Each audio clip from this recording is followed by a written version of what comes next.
Welcome back, kind crew, for those of you who are my returning subscribers, and welcome to everyone who hasn't had a piece of the pie yet. My name is Sulia Thomas, and I am the creator of X Kind Hearted, where I sell my scrunchies and plushies.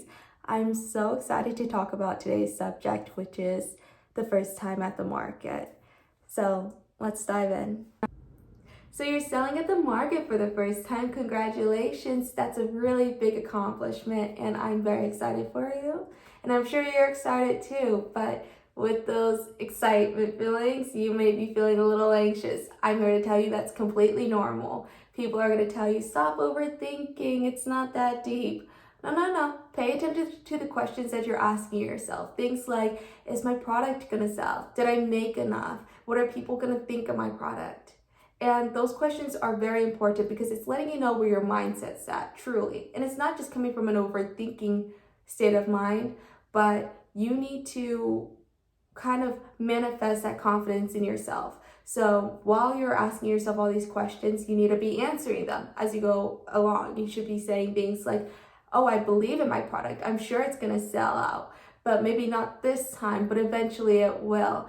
Things will get better each time I sell. I'm going to make note of things that I like, things that I don't like. And it's so important to keep a journal with you when you're marketing as well. Keep track of the inventory, keep track of how much you sell and what you sell it on, whether it's Cash App, cash. Just having things organized is going to help the flow of your business so much better. Every dollar matters, and you should be knowing exactly where each dollar goes. But getting back into those anxious feelings. So with those questions, you may feel like you're being a little hard on yourself. So take the time to tell yourself, hey, I believe in this product. I believe in myself. And that's going to help you sell the product as well.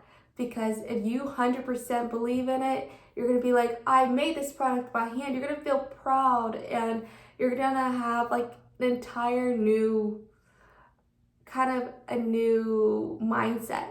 My first time selling at the market, it was amazing. I had a booth inside, and my mom and little brother came and helped set up and everything, and they were with me for the day. We got to explore the other vendors, which in my opinion is one of the best parts, is getting to know your neighbors and supporting one another. And it was just a really good time. At first, like I said, it is totally normal to get those feelings of anxiety. I had a crap ton of those. And when I was selling, I noticed that I was getting more confident as I told myself, I believe in my product. It's okay if they didn't want it. This is something that I'm passionate about. This is something I'm not going to get burnt out doing.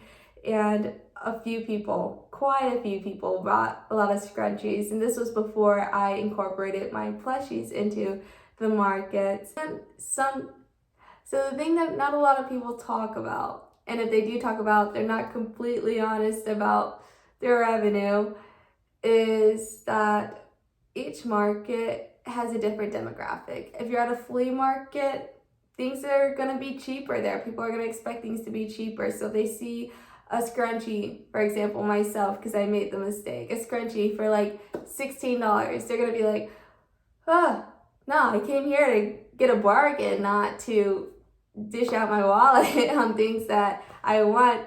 And it's very important to know who you're selling to. Another thing is that you may sell well one day at that same market, and then the next week sell nothing. How do I know that? Because it's happened.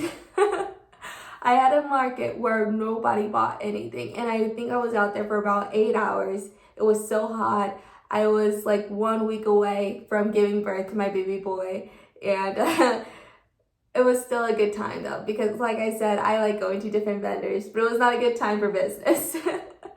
And it is totally okay. You have to understand that there's going to be good days and there's going to be bad days at markets. There's going to be days where people don't really feel like going to the market. You're not going to have a huge crowd and a lot of flow traffic, but there's going to be other days where there's going to be double what there were last week, and it's going to be a fun time, and people are going to walk up to your booth, and you're going to feel so good and so proud about your product, and you're going to get excited and tell them all about what you've done and what you've been interested in. And I just want to tell you, don't get discouraged when that happens.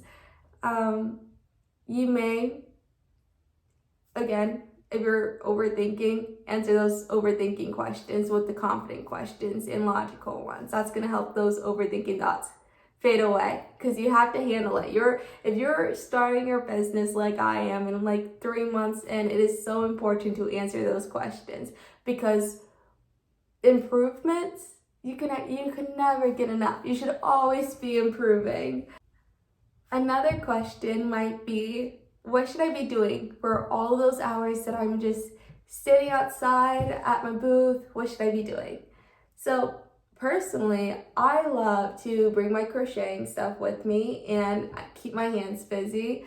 That way when people come up to my booth, they're like interested kind of on what I'm making. They're also seeing firsthand that these are all truly handmade products, because sometimes at markets people will buy things and they will sell it for themselves. And personally, I love what I do. I love my product, my design. I have to have my mark on everything.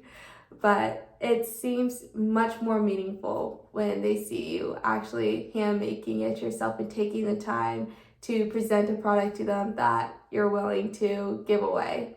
And for those of you who are wanting to do it all, because women really can do it all, I've seen people bring their babies to the market. I've seen people bring children to the market, and they have their toys, and it's like the cutest thing ever. Don't be discouraged if you're a mom and you're like, there's nobody to babysit, I gotta cancel the market. No. Go to the market, bring the kids with you, make sure they have something to occupy themselves. No, it is supposed to be fun and a learning experience and figuring out what's great for your product and what's not. Well, that's all I have for this video. Thank you so much for watching. And if you have any other tips or tricks, put it in the comments down below. I'm sure other people are gonna love to see it and hear it and build our community as well. It is so important for businesses to support other businesses. There's not a day that I go to a craft market and I'm not like, dude, there's lemonade, and then I talk to them about my booth, and it's just a good grand old time.